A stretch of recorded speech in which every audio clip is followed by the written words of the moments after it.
Welcome to Learn for Exam. My name is Gurpreet Singh, and in this video we'll talk about another CAT topper जो कि 99 percentile लाए हैं.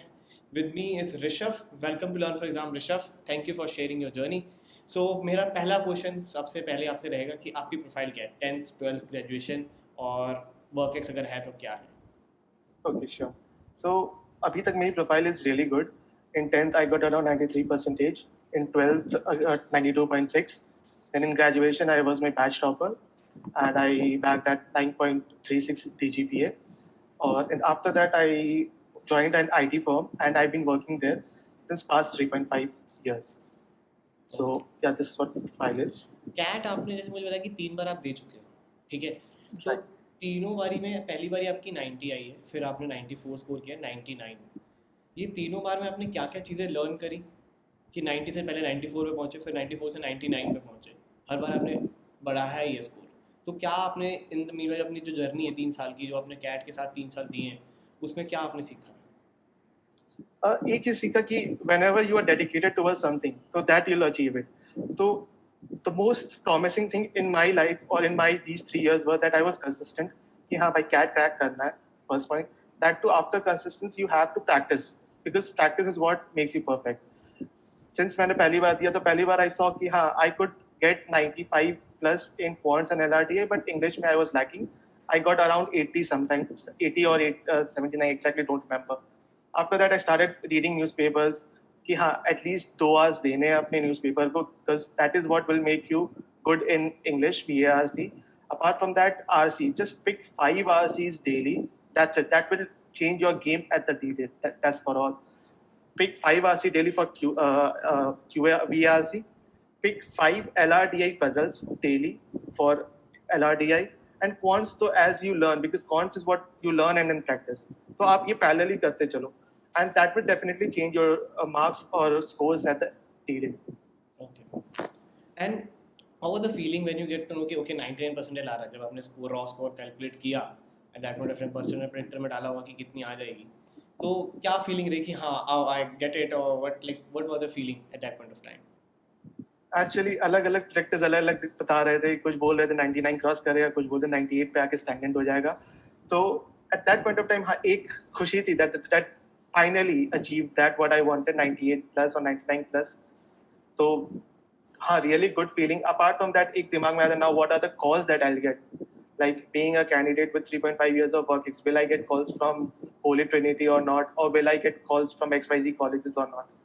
फिर उसके बाद था कि या इफ आई गेट कॉल्स तो अब लेट्स स्टार्ट. 1-2 दिन एंजॉयमेंट के लिए लगा कि हाँ लोगों से बात की, फ्रेंड से बात किया, डिस्कस किया, ये आया, दे ऑल कांग्रेचुलेटेड. फिर उसके बाद फिर लाइक कि हाँ अब थोड़ा प्रैक्टिस शुरू कर दो बिकॉज प्रैक्टिस से फिर अब नया दूसरा स्टेज पार करना है.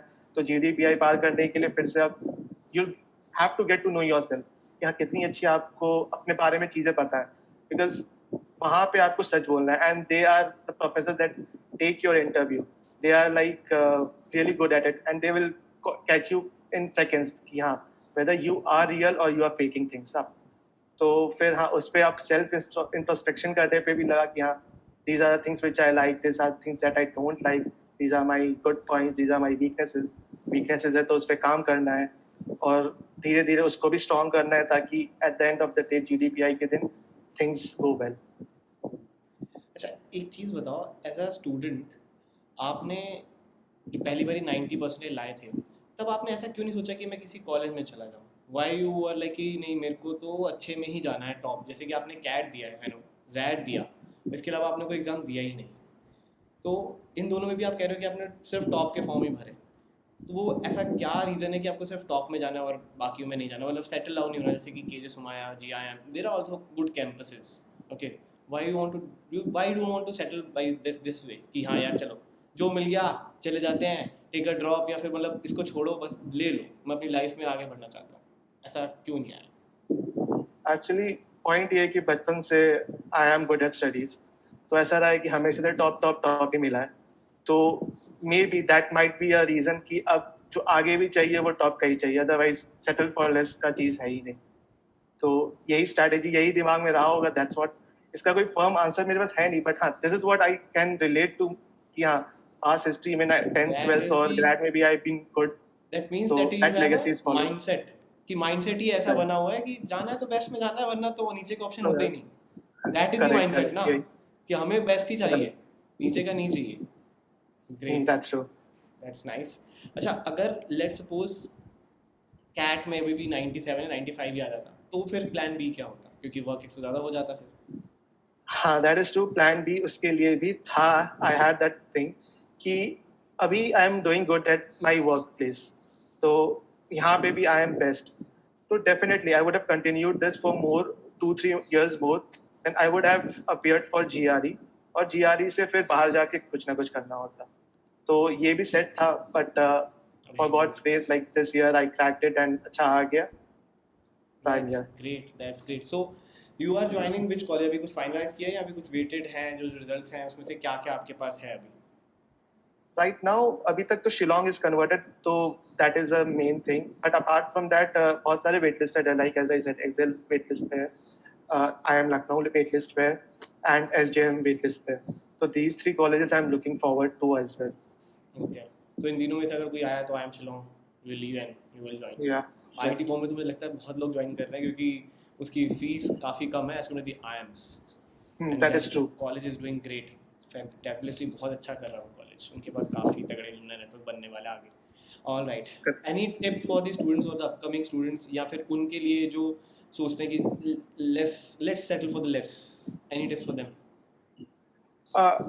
All I would say is कि keep faith in yourself, practice करो भाई, प्रैक्टिस के बिना कुछ नहीं होने वाला। हाँ, आजकल नया ट्रेंड निकला है कि यार वीडियोस देख लेते हैं, ये देख लेते हैं कि उसका कैसा हुआ, इसका कैसा हुआ, and people see and that they waste time there.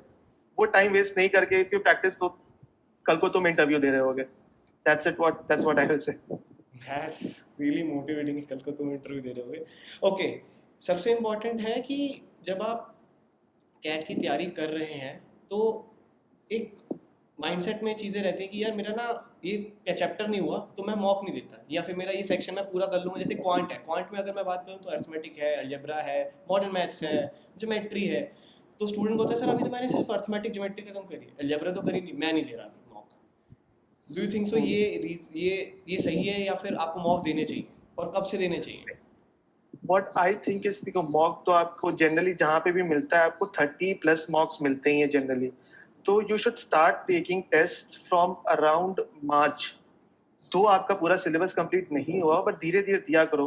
And mock देना इज नॉट इम्पॉर्टेंट, देने के बाद you have to analyse each and every question, that is even more important. कहाँ पे आपने गलती करी, क्या चीज आपको किस समय स्ट्राइक करना चाहिए था जो स्ट्राइक नहीं करा, जिसकी वजह से यू डिड मिस्टेक देयर। फिर चेक करना है कैलकुलेशन मिस्टेक क्या है।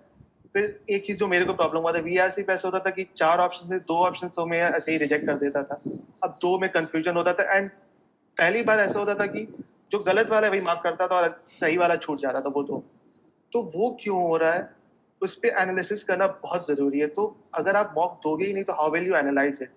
तो start giving mocks from March. ठीक है, बहुत फ्रीक्वेंट नहीं देना है, फ्रीक्वेंट एंड फेज पे दो, बट हाँ इन अ वीक से एक, या फिर इन वंस इन 2 वीक्स और 3 वीक्स एक मॉक तो एटलीस्ट दे ही दो, उसका एनालिसिस जरूर करो। क्योंकि most of them I have seen कि मॉक्स देते हैं, ऐसा भी होता है मॉक्स कंटिन्यूस देते जा रहे, but at the end of the day they don't analyse anything, और एनालिसिस नहीं होता है तो वो मॉक का कोई इफेक्टिव फायदा नहीं होता है। ट्रू।